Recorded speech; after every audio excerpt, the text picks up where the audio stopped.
Bueno, entonces vamos a hablar de miembros superiores y la primera parte corresponde al esqueleto, o sea, la parte ósea y a las articulaciones que se forman a partir de allí. Bueno, entonces cuando hablamos de esqueleto de miembro superior, vamos a hablar de un hueso que tiene forma triangular que se llama la escápula. La escápula va a tener dos caras, una cara dorsal o una cara posterior y una cara ventral o costal. Su cara costal va a ser lisa y en ella voy a ubicar un músculo que se llama el subescapular porque hay una fosa que se llama la fosa subescapular. Y esta cara va a estar unida hacia la parte posterior de la reja torácica y aquí se forma una pseudoarticulación que se llama la escapulotorácica. La cara posterior va a tener una espina que es esta, o sea que su superficie es irregular. Va a delimitar dos fosas, una fosa supraespinosa y una fosa infraespinosa, y la espina va a tener dos bordes, un borde supraespinoso y un borde infraespinoso, que van a servir como punto de referencia para la inserción y origen de músculos que actúan en, o que los voy a ubicar en la región posterior. Lateralmente la espina va a tener una saliente que se llama el acromión. ¿Listo? Va a presentar tres bordes, un borde lateral, un borde medial, un borde superior. Presenta dos ángulos, un ángulo inferior, un ángulo superior. Y lateralmente tiene esta estructura que se llama la cavidad glenoidea. En su parte anterior hay una saliente que corresponde a el proceso coracoideo. ¿Cómo identifico si la escápula es derecha o izquierda? Pues primero la espina es posterior y segundo la cavidad glenoidea es lateral.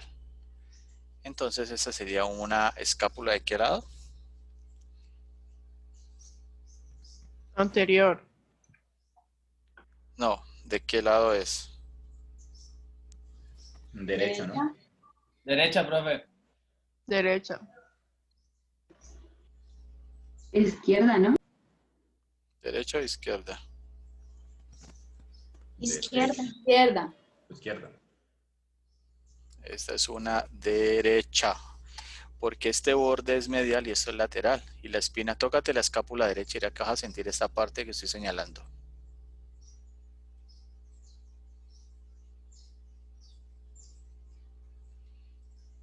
¿Listo? Esta es derecha. Bueno, entonces vamos, tenemos la escápula.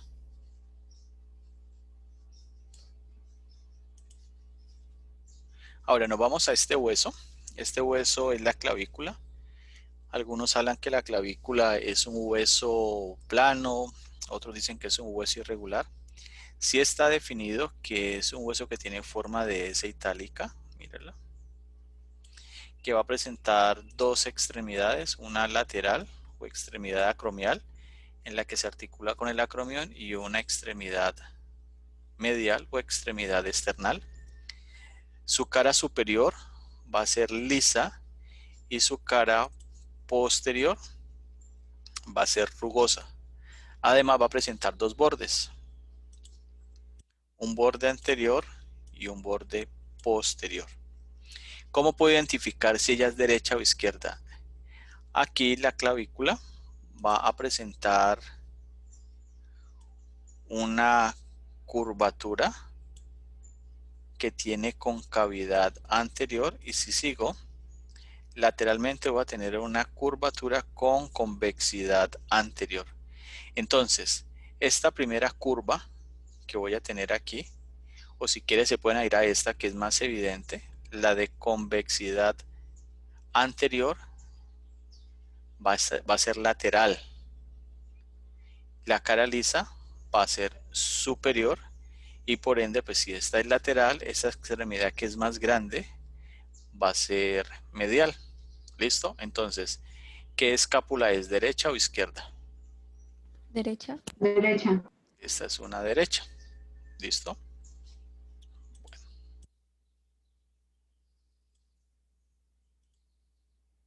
Ahora nos vamos ya al brazo.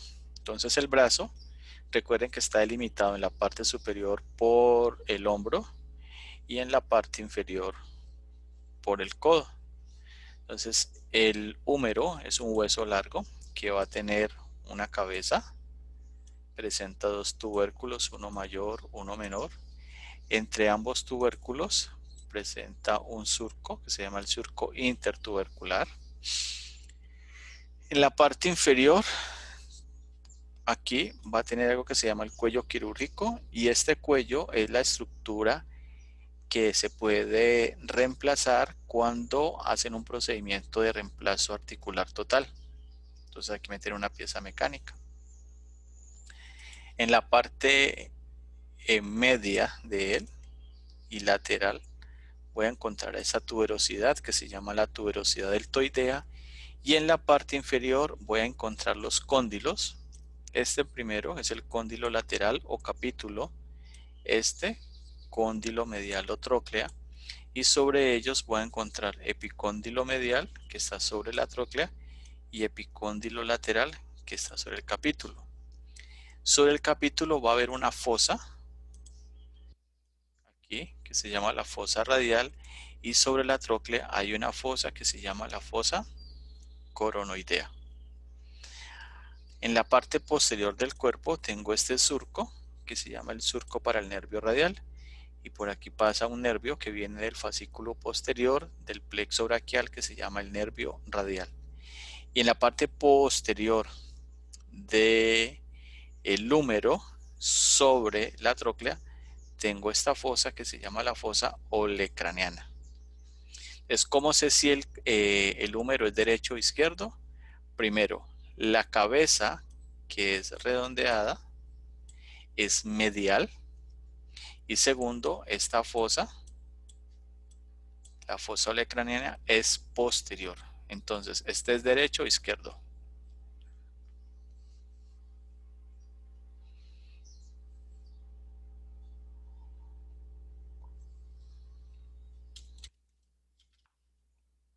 Chicos, derecho o izquierdo. ¿Izquierdo? Izquierdo, profe. Izquierdo, ¿seguro? Derecho. Derecho. ¿Derecho? Este es Izquierdo. derecho. Derecho, ¿Sí? porque mira que esto es medial, eso es posterior, esto está hacia atrás.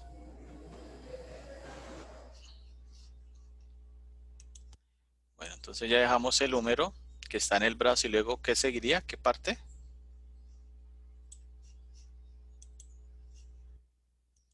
¿Qué parte seguiría? El cúbito, ¿no? Seguiría el antebrazo, y en el antebrazo me voy a encontrar dos huesos. Uno que antes se llamaba cúbito, que ahora se llama ulna, y otro que siempre se ha llamado igual, que es el radio. Entonces el radio es este huesecito que es lateral, y la ulna es este hueso que es medial. O sea, la ulna va en relación con el quinto dedo, el radio va en relación con el primer dedo. Entonces vamos a ver las estructuras del radio. En la parte superior tengo la cabeza, que me va a presentar una circunferencia, que se llama la circunferencia articular, que se une a una estructura que voy a tener aquí en la ulna, que se llama la incisura ulnar del radio. En la parte inferior a la cabeza voy a tener el cuello, que es este. Va a presentar la tuberosidad del radio, punto de inserción del músculo bíceps braquial. Va a presentar un borde anterior. Va a tener un borde interóseo, que es este que veo aquí. Este borde va a ser medial y se va a enfrentar a este borde de la ulna, que es lateral, y aquí se forma una articulación fibrosa tipo sindesmosis. En la parte inferior tengo el proceso estiloideo del radio, y aquí en su cara inferior voy a ver las carillas articulares, que es esta, donde está la cara articular carpiana para articularse con los huesos del carpo. ¿Cómo puedo identificar la lateralidad del radio? Entonces, primero, el borde interóseo va a estar orientado hacia la parte medial y segundo, la parte posterior del radio va a tener unos surcos que los identifico aquí y estos surcos son posteriores. Entonces, ¿este radio es derecho o izquierdo? Derecho. ¿Derecho? Derecho. Este es el radio derecho. Ahora vamos al siguiente hueso que sería la ulna. Entonces la ulna es inversamente proporcional al radio porque la parte superior es grande y la parte inferior es pequeña. Entonces la ulna que va a tener esta estructura que señalo aquí hace parte del olecrano, que es la parte superior. Sin embargo, aquí esta parte se denomina la incisura. Todo esto es la incisura troclear, que es la que se une con la tróclea para formarme la articulación húmero-ulnar. Va a haber una saliente, que es esta, que se llama el proceso coronoideo de la ulna. Va a presentar la tuberosidad de la ulna. Tengo el cuerpo, el borde interóseo que ya les dije que era lateral, y en la parte inferior tengo el proceso estiloideo de la ulna y la cabeza de la ulna. Entonces, ¿cómo sé si la ulna es derecha o izquierda? Primero, esta incisura es anterior y segundo, este borde interóseo es lateral. Entonces, ¿de qué lado es? Derecho. Derecho, porque como el radio es derecho, pues de lógica va a ser derecho, ¿no? Muy bien. Ahora nos vamos entonces a los huesos de la mano. Bueno. Espera.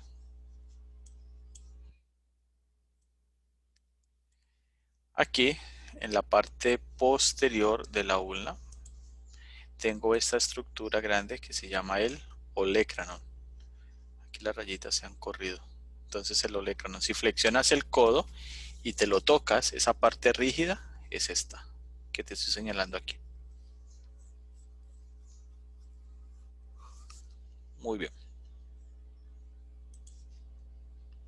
Ahora ya nos vamos a los huesos de la mano. Entonces los huesos de la mano van a estar clasificados en dos filas.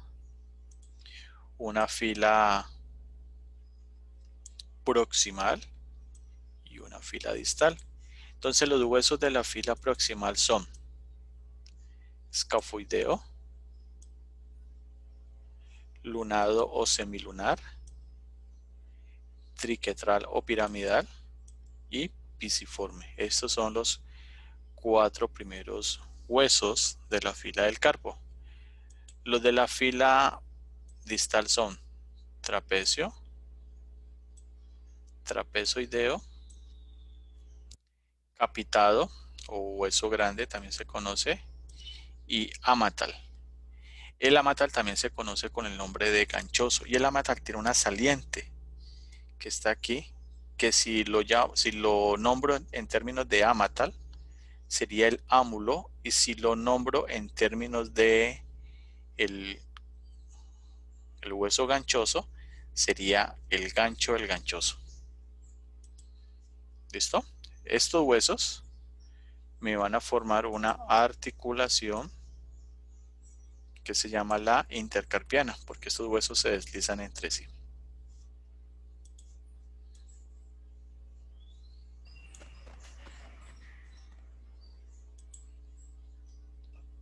Ahora ya nos vamos a los dedos. Entonces, posterior a la fila distal de los huesos del carpo tengo las falanges. Y las falanges Perdón, tengo los huesos metacarpianos, que son 5. 1, 2, 3, 4 y 5. Estos huesos van a tener 3 partecitas. Una base, un cuerpo y una cabeza. El primer metacarpiano corresponde al dedo pulgar. Y entre el primer metacarpiano y el hueso trapecio se forma una articulación que ustedes ya han visto o han nombrado, que se llama una articulación en sillar o en forma de silla de montar. ¿Listo? Bueno. Posterior a los metacarpianos voy a tener las falanges. Entonces tengo la falange proximal y distal para el primer dedo y falange proximal, medial y distal para los dedos 2 al 5. Cada falange va a tener 3 partes: una base, un cuerpo y una cabeza. La base de las falanges se une a la cabeza de los metacarpianos y me forman las articulaciones metacarpofalángicas, que son las articulaciones de los nudillos.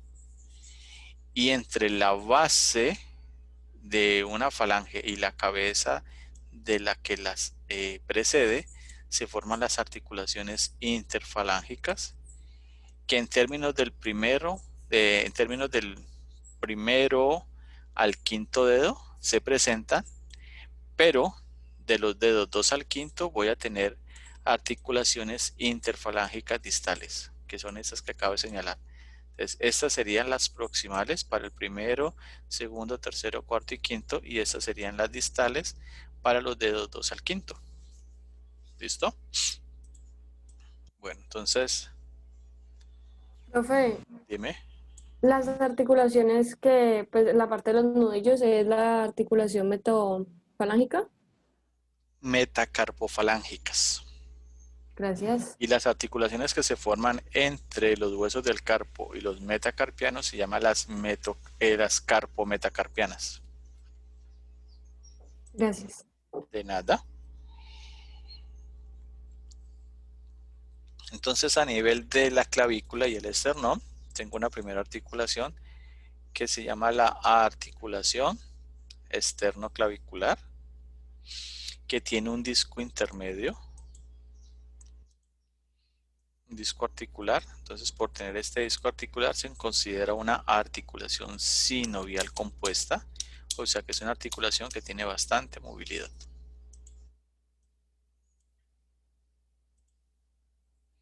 Hacia la parte lateral, recuerden que la clavícula tiene una extremidad que se llama la extremidad acromial.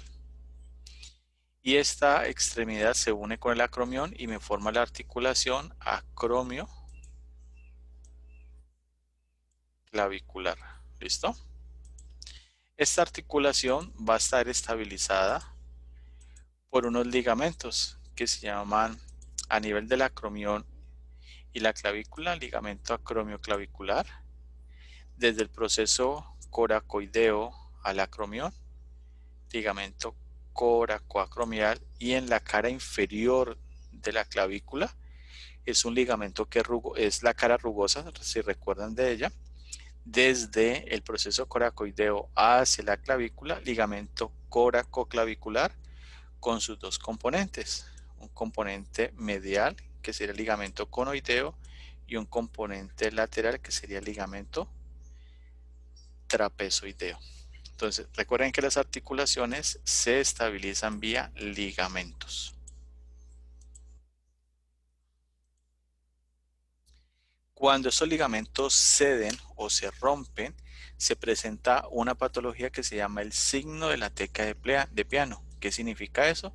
Que los ligamentos coracoclaviculares ceden y no pueden estabilizar la articulación acromioclavicular. Entonces, una persona que tenga esta lesión, le hundís la clavícula ella se deprime y vuelve y sube, así como una tecla de piano.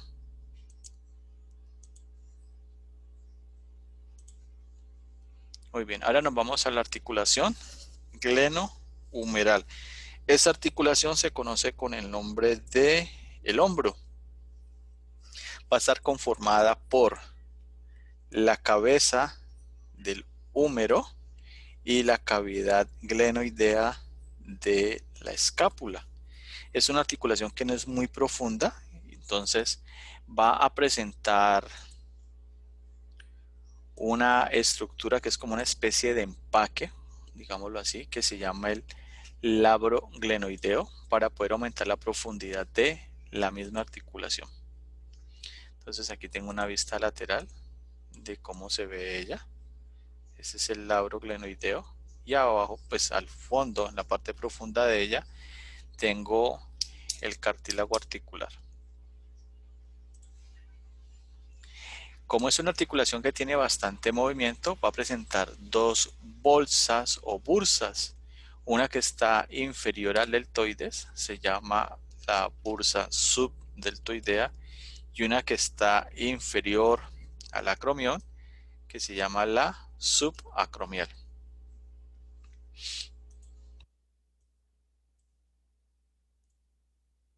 Entonces, esta articulación se puede luxar. Y cuando se luxa, ¿qué es lo que pasa? Se desarticula. Y aquí vemos una luxación de hombro o una dislocación. Entonces mira que la cabeza del húmero se hace anterior y medial y se sale de la articulación. Entonces aquí vemos una luxación anteromedial. Al salirse, la cavidad glenoidea queda libre y se forma este signo que se llama el signo de hombro en charretera, que es este. Es una saliente que tenemos allí. Cuando hay una bursitis o una inflamación de la bursa subdeltoidea, se presenta un signo que se llama el signo de hombro congelado. Entonces mira que la señora en la imagen puede mover sin problema el hombro izquierdo. Sin embargo, la limitación que hay para mover el hombro derecho. O sea, ¿qué movimiento se limita? La abducción.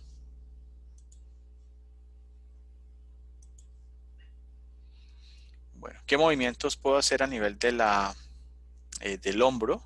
Entonces, si me alejo de la línea media, si tomo esto como la línea media, entonces, si voy hacia acá, a esto le llamo abducción. Si me acerco, le llamo extensión. Si roto medialmente, se llama una rotación medial. Y si roto lateralmente, una rotación lateral. Que a nivel de la mano se puede entender el movimiento con un nombre diferente. A nivel de, esto sería en el plano, o sea, yo puedo tomar como referencia el plano sagital para la parte superior y el plano transverso para la rotación que hago inferiormente. Y aquí puedo trazar esta línea que sería la línea del plano coronal. Entonces, si voy hacia adelante, se llama movimiento de, movimiento de extensión, que es este, y si voy hacia atrás, hacia adelante sería flexión y hacia atrás sería movimiento de extensión. Y si sumo los cuatro movimientos, abducción, aducción, extensión y flexión, tengo lo que se llama una circunducción, o sea, un movimiento circular amplio, tomando como referencia la articulación glenohumeral.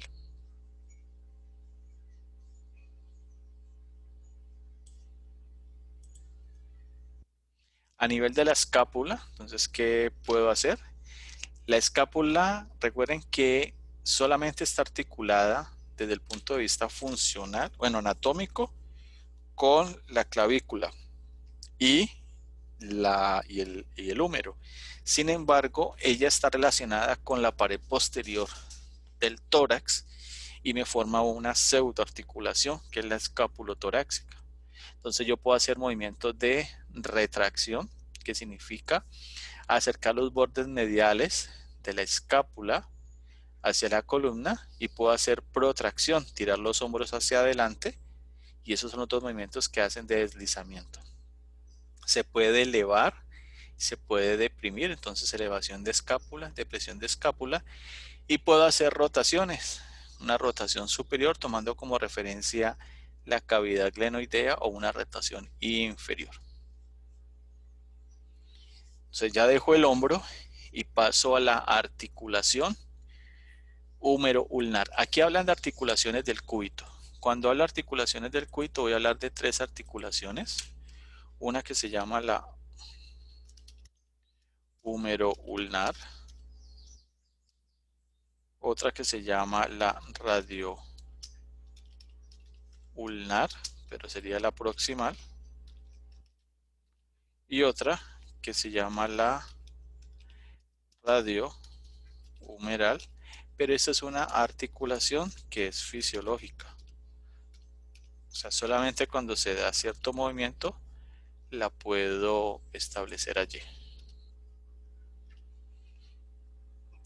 Entonces, cuando yo hablo de articulaciones del cúbito, estoy hablando de estas tres articulaciones. ¿Listo? Entonces, la primera articulación es la que se forma entre la fosa olecraneana, que está en la parte posterior del húmero, y el olecrano, que entra allí. Entonces, articulación húmero-ulnar. Luego, la articulación que se forma entre la circunferencia articular del radio, que es esta, con la incisura radial de la ulna. Aquí se forma la articulación radio-ulnar proximal. Y me queda una articulación que les decía que es fisiológica. El radio, en su parte superior, tiene algo que se llama la cúpula articular, que se relaciona con el capítulo, y el capítulo, mire que es redondeado. Entonces, cuando yo hago la flexión del codo, la ulna se acerca al húmero. Como el radio está articulado con la ulna, por ende el radio se va a acercar al húmero y me forma aquí la radio humeral. ¿Listo? Entonces aquí tengo la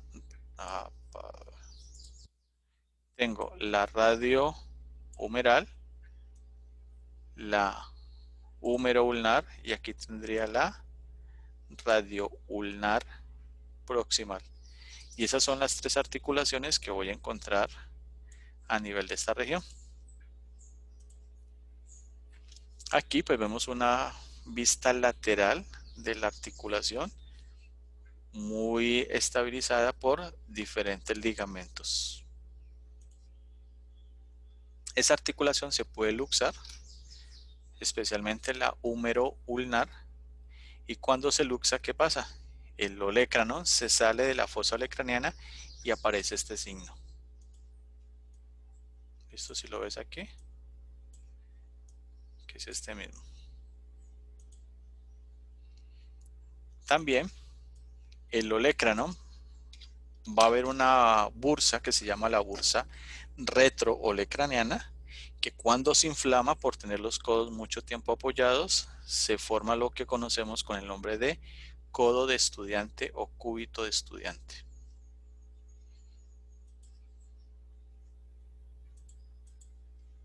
Listo. Entonces aquí tenemos, ¿cómo se llama esta articulación? Aquí. Que tiene el mismo nombre de esta. La radio ulnar proximal. Radio ulnar proximal y radio ulnar distal.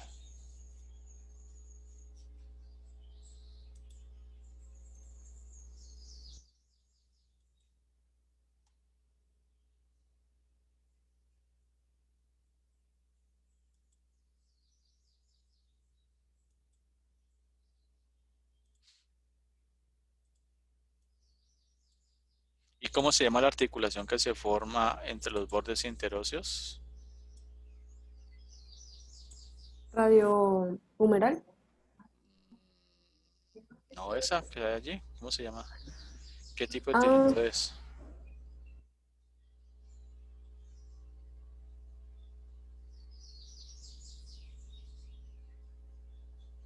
¿Cómo se llama?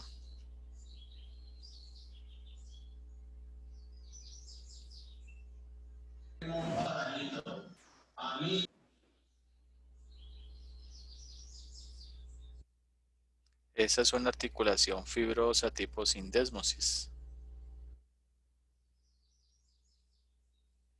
¿Se recuerdan? Por el ligamento que hay allí.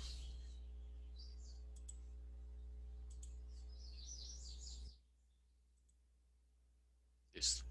Entonces, a nivel de la articulación húmero-ulnar, yo voy a hacer aquí movimientos de flexión y extensión. Pero a nivel de la radioulnar proximal y distal, yo voy a hacer movimientos de pronación y supinación. Ojo, la pronación y la supinación no la hace el codo, la hace la radioulnar proximal. O sea que yo puedo rotar la palma hacia arriba o puedo rotar la palma hacia abajo y se llama pronación y supinación. Pero el codo no hace ese movimiento. Que es muy típico decir que Profe, ¿me repite cuál es la articulación que hace el movimiento de la pronación y la supinación? la radioulnar proximal Gracias. junto con la distal. Muy bien, entonces aquí vemos lo que sucede. El radio rota medialmente y rota lateralmente sobre la ulna. ¿Listo? O sea, la ulna se queda quietica y mire que por esta cabecita que tiene aquí se puede ir hacia acá y se puede regresar.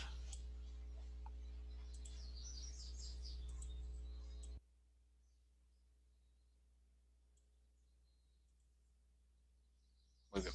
Entonces ahora ya paso a la muñeca. Entonces recuerden que el radio tiene en su parte inferior una cara articular carpiana que se une con la primera fila de los huesos del carpo y me forma la articulación radiocarpiana o también la que conocemos con el nombre de articulación de la muñeca.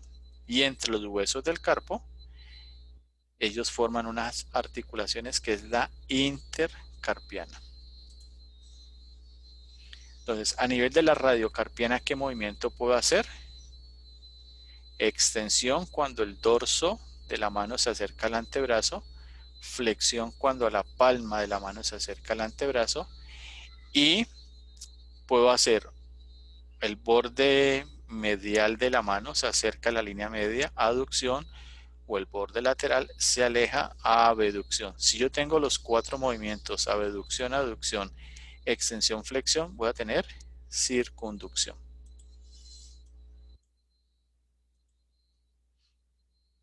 Las articulaciones intercarpianas, que ya le di entre los huesos del carpo y entre la base de los metacarpianos con la fila distal de los huesos del carpo, las articulaciones carpo-metacarpianas y la más importante es la del primer dedo, esta que corresponde a una articulación en forma de silla que sería el dedo pulgar.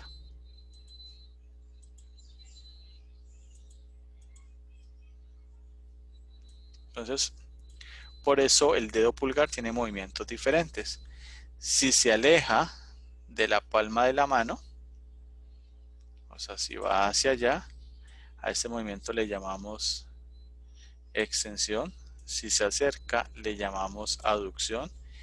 Si lo veo desde el plano frontal, llevando el dedo hacia la parte anterior, se llamaría abducción.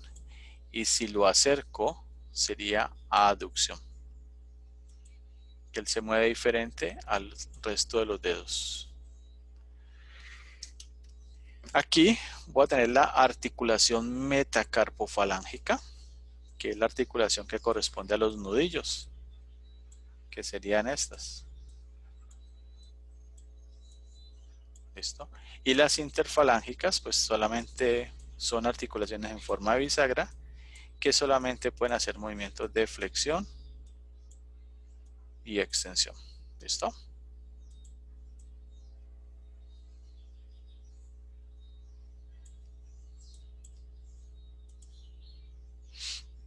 Entonces aquí vemos qué articulación estoy moviendo aquí.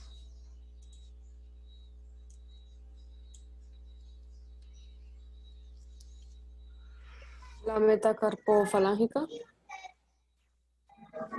La metacarpofalángica. Entonces en la mano hay que tener en cuenta algo, que la mano tiene un eje que es el tercer dedo.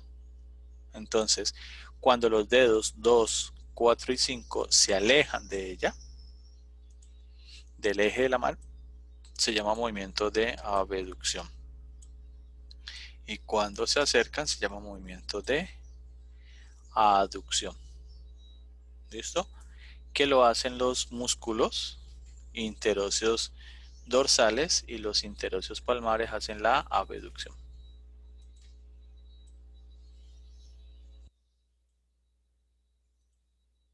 Listo, chicos. Bueno, entonces esta es la primera parte.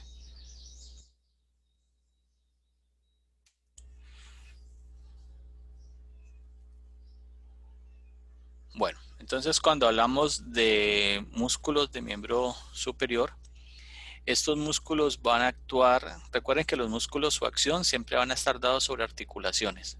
Entonces en la parte posterior, recuerden que tenemos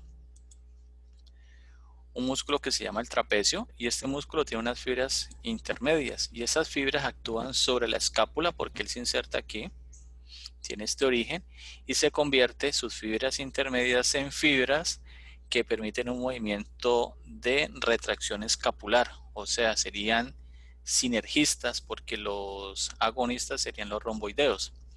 En la parte inferior tengo este músculo que es el latísimo del dorso, que él actúa sobre la articulación glenumeral y recuerden que hace movimiento de extensión. A nivel del ángulo de la escápula, en el ángulo superior, tengo el músculo elevador de la escápula que se inserta allí, entonces hace el movimiento de elevación y los músculos romboideos, recuerden que son dos, de la parte inferior que es el mayor y el de la parte superior que es el menor, que es el que veo acá. Estos músculos son los agonistas en la retracción escapular. Entonces mira el complejo de músculos trabajando en esta región. Si me voy a la región anterior, voy a tener profundo, aquí tengo el proceso coracoideo y aquí se va a insertar este músculo que es el pectoral menor, que se origina en la tercera, cuarta y quinta costilla y se inserta allí y este músculo es depresor de la escápula, o sea que este es el antagonista del elevador de la escápula. Luego voy a tener originándose en las costillas e insertándose en el borde medial de la fosa subescapular el músculo serrato anterior. Entonces estos músculos van a actuar sobre esta región que se denomina la cintura escapular. Todo esto. ¿Listo? Bueno.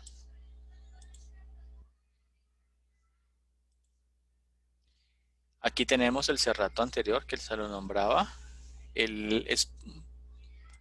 Se encuentra en la fosa subescapular, aquí, y hace que la escápula quede fija.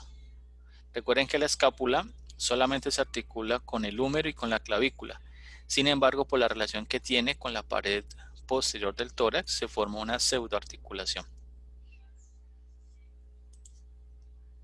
Entonces aquí ya vimos los movimientos que hace la escápula. Si se acerca hacia la línea media, retracción. Si se aleja de la línea media, siguiendo el borde del tórax, sería protracción. Si sube, elevación. Si desciende, depresión, y los movimientos de rotación inferior y superior, que estos son movimientos que lo realiza el trapecio en sus fibras inferiores. Ahora, ya actuando sobre la articulación glenohumeral, vamos a tener músculos en la cara anterior y en la cara posterior. En la cara anterior tengo este músculo que es el pectoral, que tiene una porción clavicular, una porción esternal y una porción costal. Entonces, este músculo se inserta aquí en el húmero, perdón.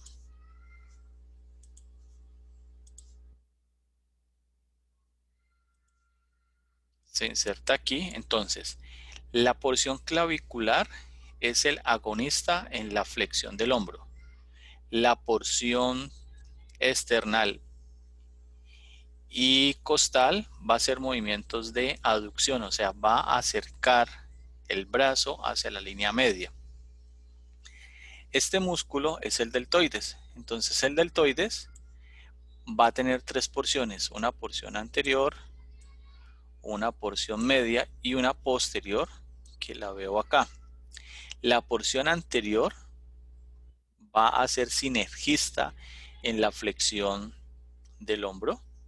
La porción media, esta que veo aquí, va a ser sinergista en el movimiento de abducción y la posterior va a ser sinergista en el movimiento de extensión, porque el agonista es el latísimo del dorso. ¿Listo?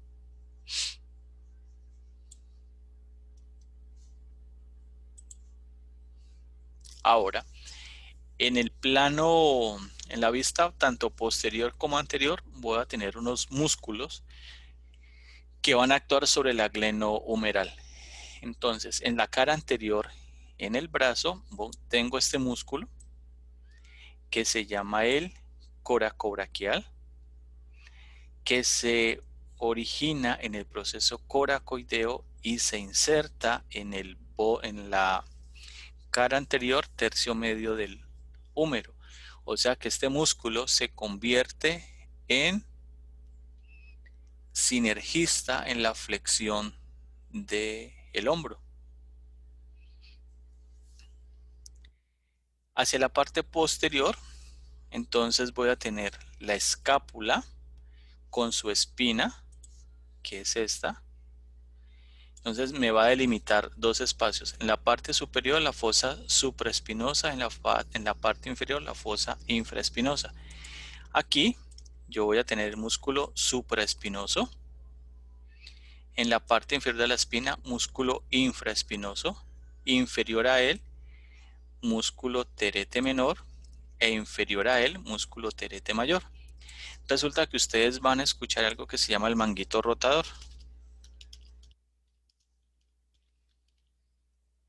Y el manguito rotador va a estar conformado por los siguientes músculos: supraespinoso,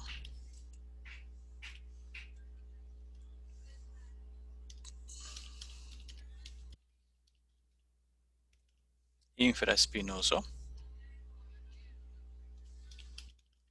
terete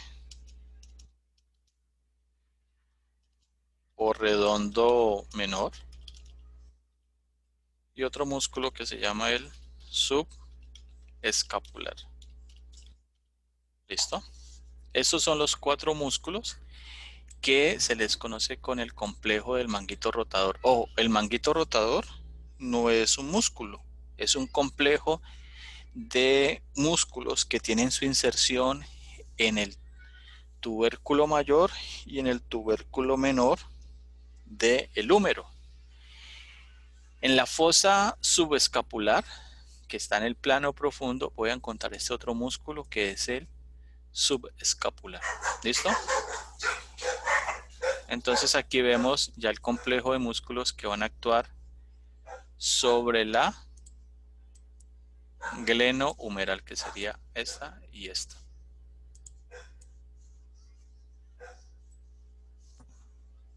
Profe, ¿cómo debemos mencionar el músculo redondo menor o mayor? ¿Por ¿Terete o menor? terete o por redondo?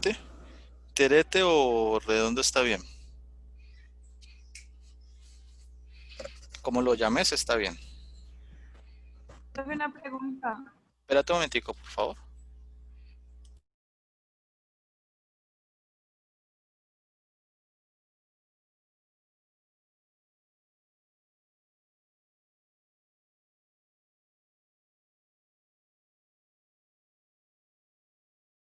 Dime. Profe, una pregunta, ¿cómo se llama el tendón, las articulaciones que también se encuentran ahí en el manguito rotador? Tendón. Un tendón, recuerda que es la forma como se insertan, como se unen los músculos a los huesos. Y el ligamento es como la forma como se articulan, estabilizan las articulaciones. Ah, ya, listo, profe, gracias. Bueno. Listo, entonces aquí tenemos algo que se llama una tendinitis del supraespinoso. Entonces, ¿qué sucede? En la parte inferior tengo este músculo que es el supraespinoso, mira que se inserta aquí en el tubérculo mayor, y cuando se inflama la bursa pues hay una limitación o un aumento en la tensión a nivel del tendón, entonces por eso no se puede hacer de manera adecuada el movimiento de abducción.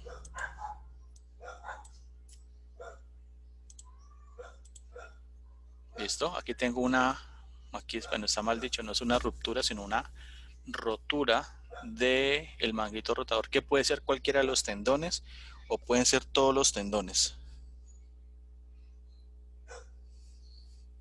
¿Listo? Y van a limitar los movimientos de abducción, rotación lateral, rotación medial y abducción a nivel del supraespinoso. Entonces, entre el brazo y el tórax hay un espacio que se llama la axila. La axila, pues, coloquialmente es el sitio donde nos aplicamos desodorante. Bueno, los que se aplican desodorante, porque los que no, pues, no sabrán qué es eso. Entonces, aquí tenemos una estructura que va a tener una forma que se define así. Tiene un ápex, que está hacia la parte superior, tiene una base, va a tener un borde, una pared medial que va a ir hacia el tórax, una pared lateral que iría hacia el brazo, una cara anterior que sería esta, que se corresponde a la pared anterior, y una que sería la pared posterior, que obviamente estaría detrás de ella.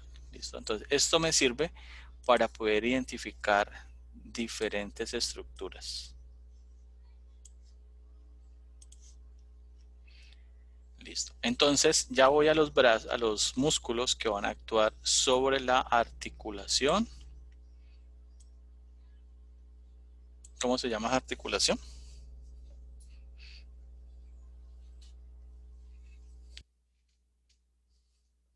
¿Cómo se llama esa articulación?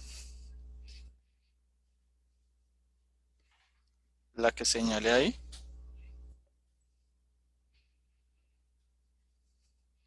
Chicos, ¿cómo se llama? Articulación del cúbito. Sí, bueno, ahí hay tres. Cuando hablamos de articulación del cúbito, recuerden que hablamos de tres articulaciones. Esa se llama la articulación húmero ulnar, que sería la del codo.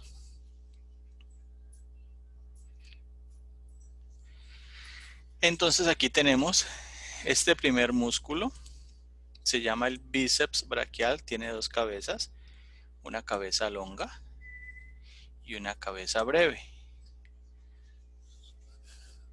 Su tendón se inserta en la tuberosidad del radio y se convierte en el sinergista en la flexión del codo. Si retiro este músculo, me voy a un plano profundo a él y tengo el músculo braquial. El músculo braquial se origina en la cara anterior, tercio medio y porción lateral del húmero, insertándose en la tuberosidad de la ulna y él es el responsable, o sea, él es el agonista en la flexión del codo. ¿Listo?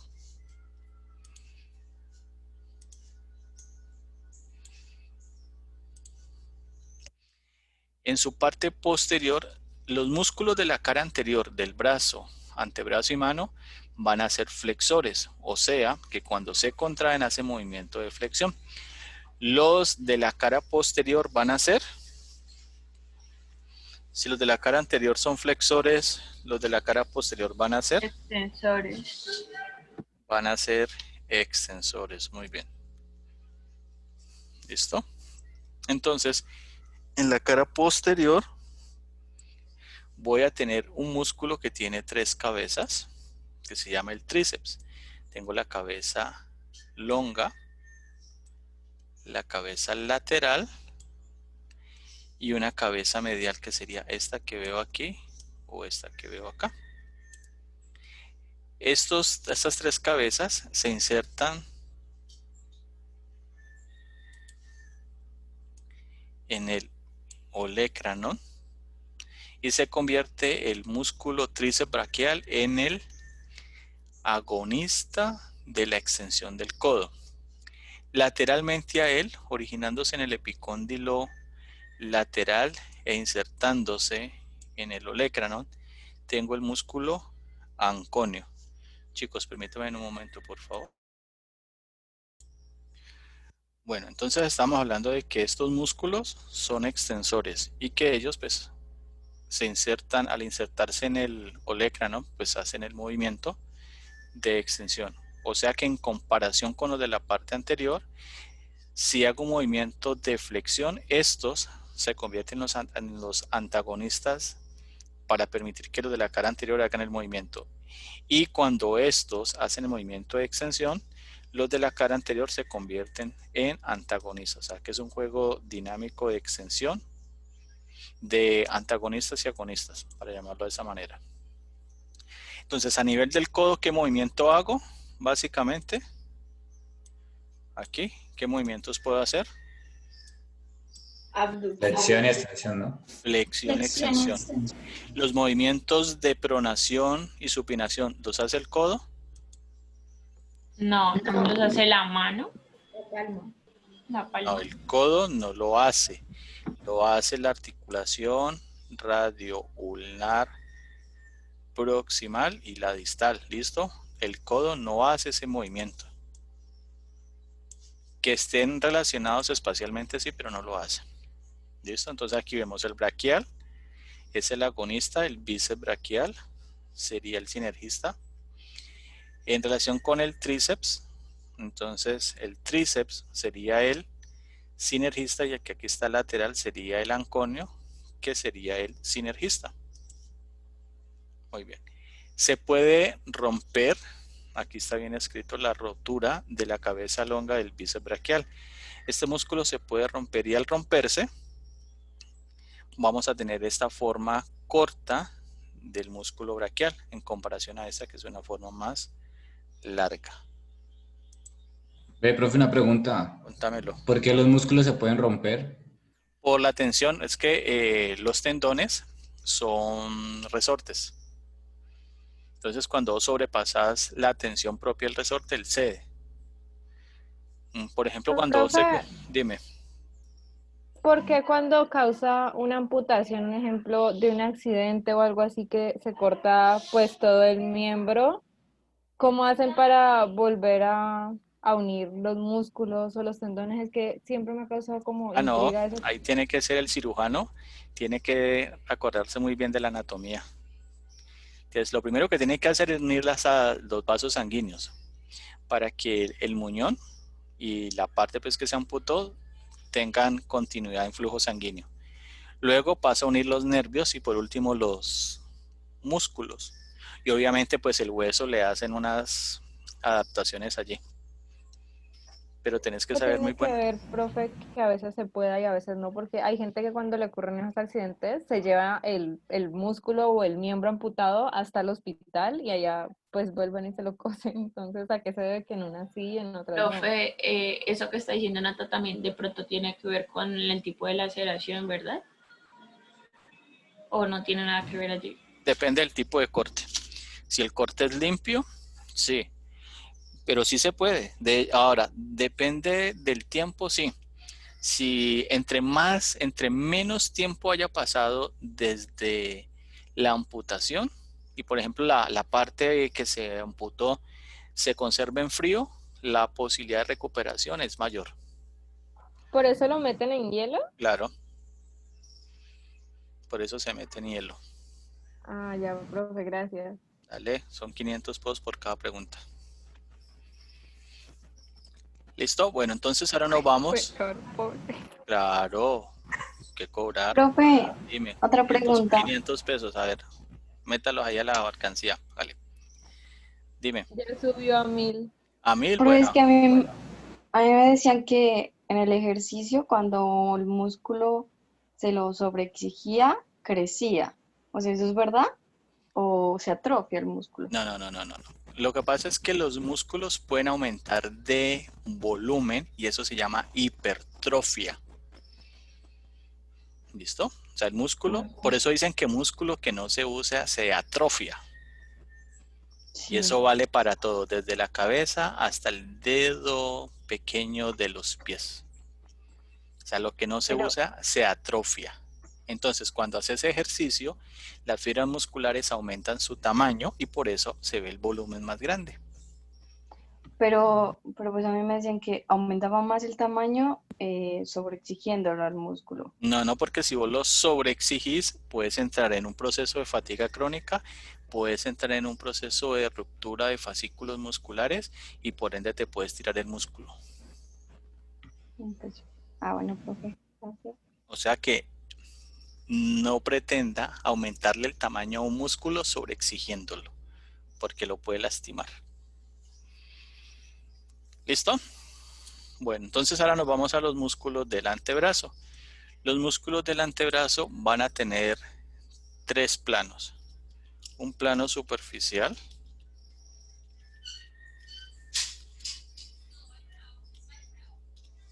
Va a tener un plano intermedio. Y va a tener un plano profundo. Estos músculos normalmente van a tener su origen aquí en el epicóndilo medial. Y vamos a tener un concepto que se llaman los músculos extrínsecos.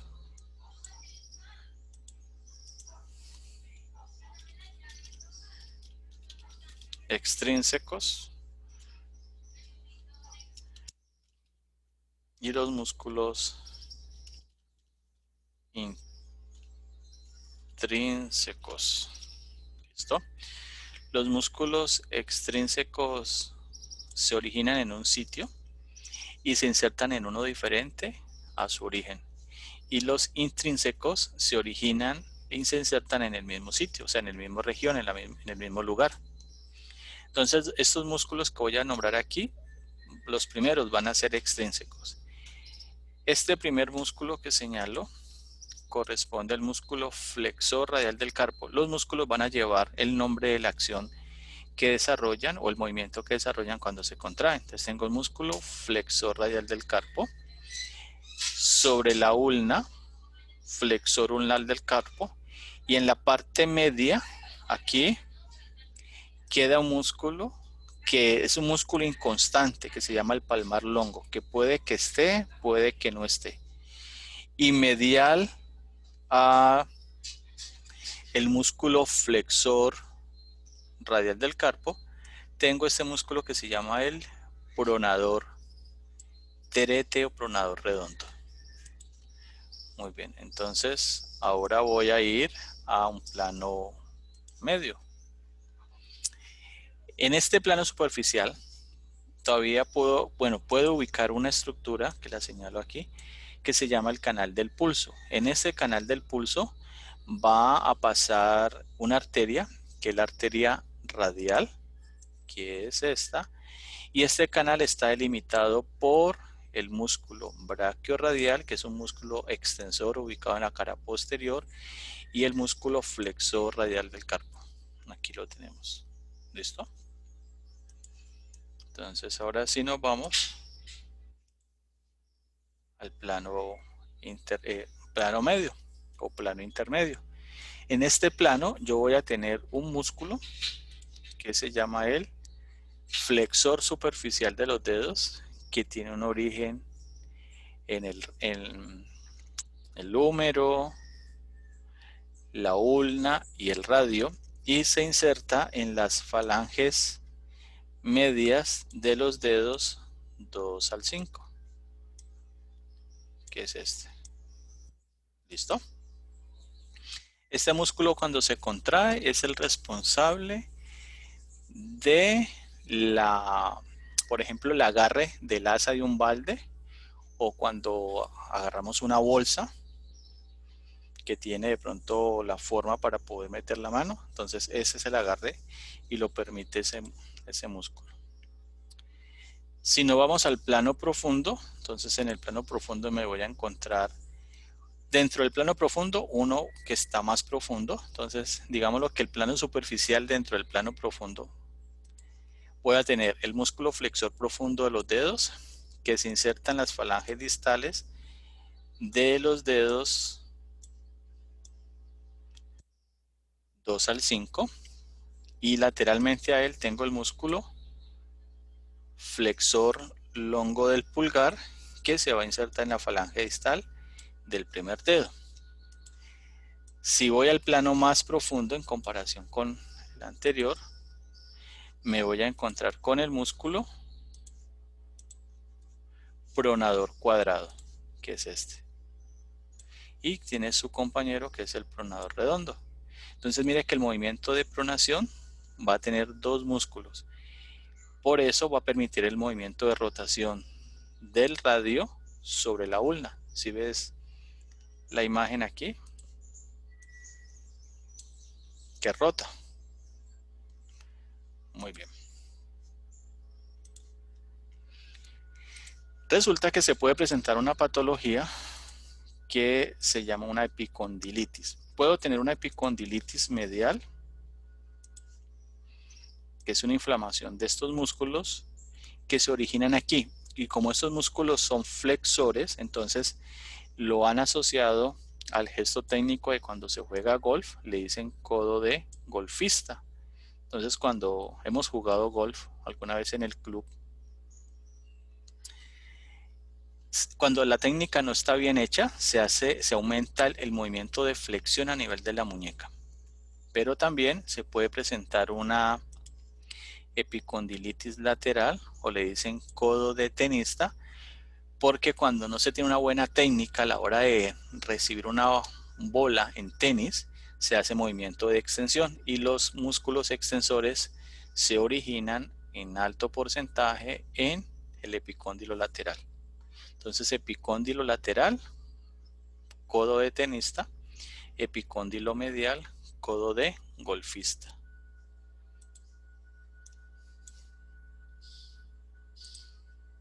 Listo, entonces ya me voy a los músculos de la cara posterior. Si los de la cara anterior son flexores, los de la cara posterior son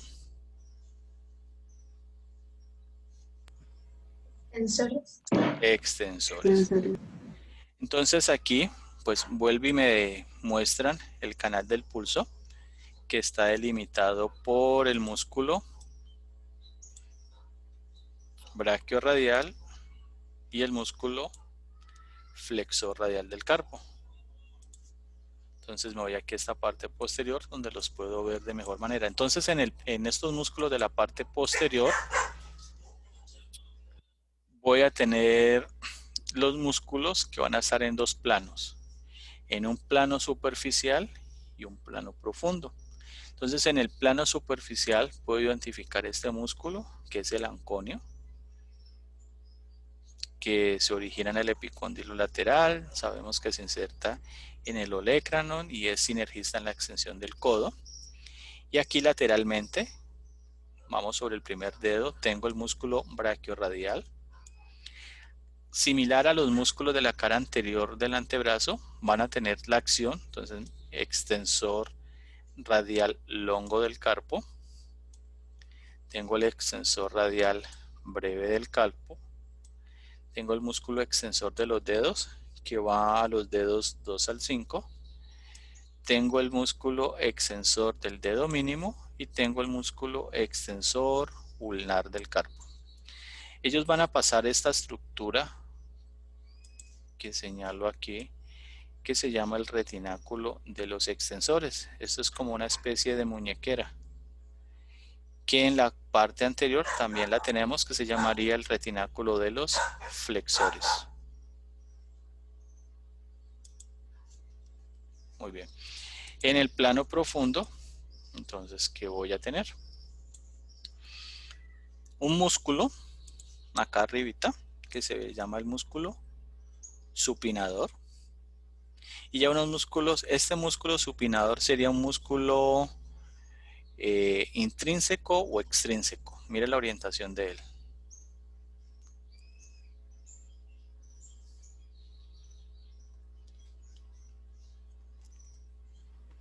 ¿Extrínseco? Sería un intrínseco, porque mira que se origina en el antebrazo y se inserta en el mismo antebrazo. Entonces, hacia la parte inferior voy a tener el músculo abductor longo del pulgar, el músculo extensor breve del pulgar y el músculo extensor longo del pulgar, y medial a él el músculo extensor del dedo índice. ¿Listo?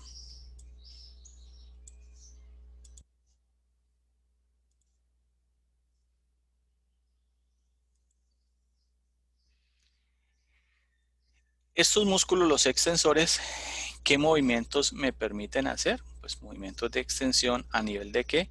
De las articulaciones interfalángicas proximales y distales. Mira, que yo puedo hacer este movimiento.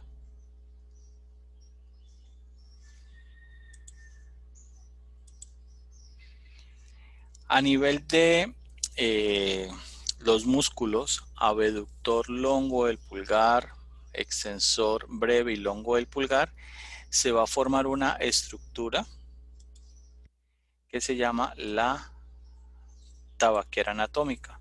Entonces la tabaquera anatómica es un punto por el cual voy a encontrar la rama superficial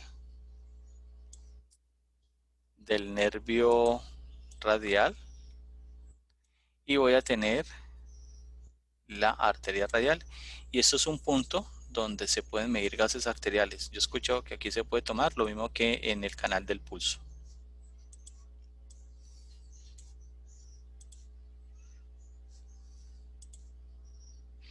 Ahora ya nos vamos a los músculos que van a actuar sobre las articulaciones de la mano. La mano va a tener tres regiones. Una primera región que va a ser esta, que se llama la región tenar, que es toda esta, que tiene que ver con el primer dedo. Una región hipotenar, que va a ver con el quinto dedo, o el dedo mínimo. Y una región palmar, que es esta. Que es esta que tengo aquí. ¿Listo? En la región palmar yo voy a tener un tejido que se denomina la aponeurosis palmar, que va a presentar unos fascículos. Entonces voy a tener unos fascículos longitudinales, que son estos, que van a los dedos 2 al 5, y unos fascículos transversos, que los veo aquí, que es la unión de los fascículos longitudinales.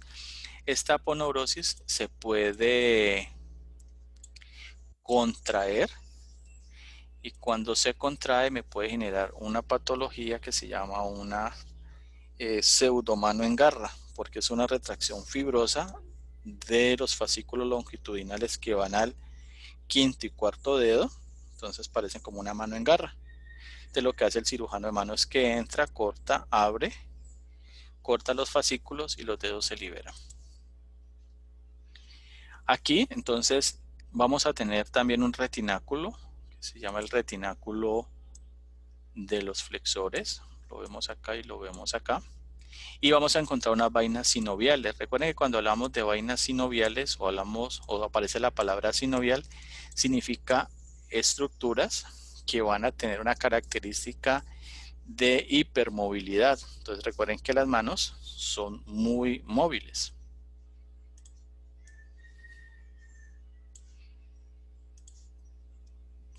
Entonces, aquí a esta altura, miren, muy cerca a lo que vimos ahorita que era la tabaquera anatómica, se puede presentar una tenosinovitis.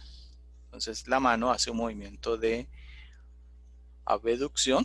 Entonces el punto de mayor dolor va a ser aquí. Listo. Entonces vamos a hablar ya de los músculos de la región tenar, la región hipotenar. Entonces los músculos de la región tenar actúan sobre el primer dedo y voy a tener el músculo abductor breve del pulgar. Recuerden que vimos ahorita el abductor longo del pulgar, entonces están emparejados. Tengo el músculo flexor breve del pulgar, esa sería su cabeza superficial. Sobre el dedo mínimo tengo abductor del dedo mínimo, flexor breve del dedo mínimo. ¿Listo? Entonces por eso el dedo mínimo se puede alejar del dedo número 4. En un plano profundo, entonces voy a tener sobre el pulgar, músculo oponente del pulgar, que puede hacer que el dedo pulgar vaya hacia el dedo mínimo. El flexor breve del pulgar en su cabeza profunda y el músculo aductor del pulgar.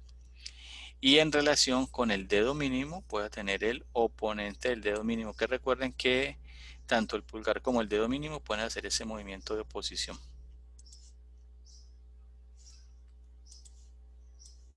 En el plano profundo,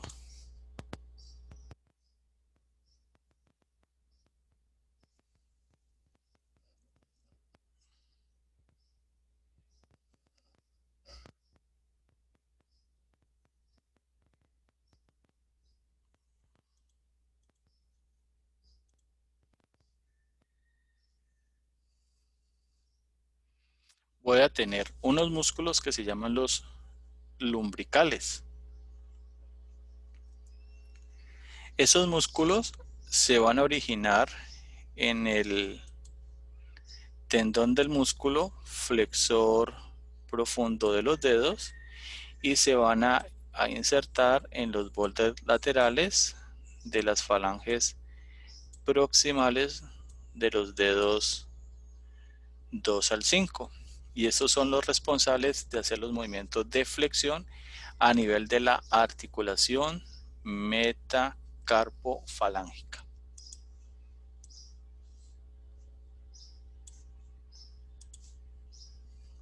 Aquí tengo el músculo aductor del pulgar, que ya se los había nombrado. Y aquí tengo los músculos interóseos palmares. Estos músculos van a permitir, en relación con el tercer dedo, acercar los dedos 5, 4 y 2 al dedo medio. Como tiene su origen aquí y tienen su inserción en este lado, cuando se contraen, pues hacen este movimiento. ¿Listo? Entonces, los interóseos palmares van a ser músculos que van a permitir el movimiento de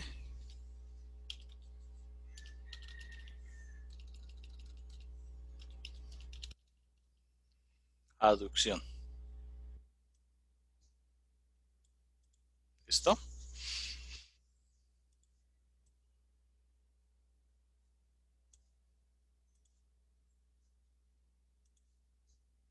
Y los interóseos dorsales van a permitir el movimiento contrario. ¿Cuál sería?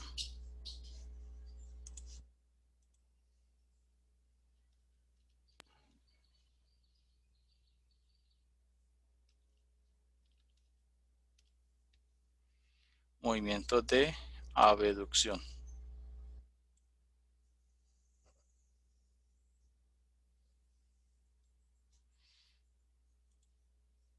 Listo, entonces aquí vemos los interóseos palmares. ¿Qué movimiento es este aquí? Abducción. Hace movimientos de abducción y los interóseos dorsales hacen los movimientos de aducción. Y aquí vemos pues los movimientos que se dan a nivel de las articulaciones metacarpofalángicas e interfalángicas. Listo, y aquí tendríamos el movimiento de extensión. A nivel del dedo pulgar, pues el dedo pulgar se mueve diferente a los demás dedos. Entonces, cuando el dedo pulgar, por ejemplo en este caso, se aleja de la mano, le llamamos extensión. Cuando se acerca, le llamamos aducción. Cuando el pulgar se orienta hacia el dedo mínimo, se llama oposición. Cuando el dedo pulgar yo lo oriento hacia la parte anterior, le llamo abducción, y cuando lo acerco hacia la mano, se llamaría aducción.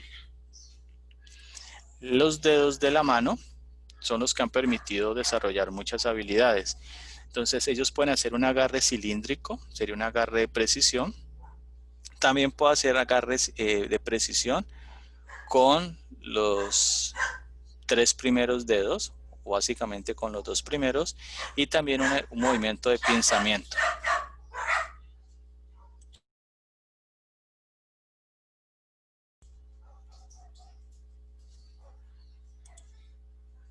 Listo, chicos.